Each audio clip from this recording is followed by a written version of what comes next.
Any message for Fulanis? Min fiye taɓe kadi. Ai da himɓe fuɗɗi hoɗugo am mi wiɓe min kam na mi hawsajo ba mi pullo on a hefti so sai kuje ɓe ɗo fijanna am non mi dada am fu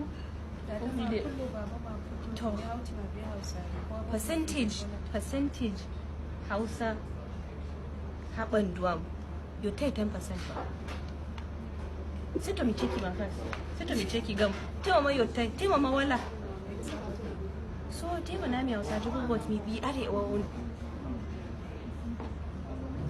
and himɓe ɗuɗɗum volata hausare ɗo wawai fulfulde amma ɓe pullo on a hefti gunga on so na mi hausajo ba.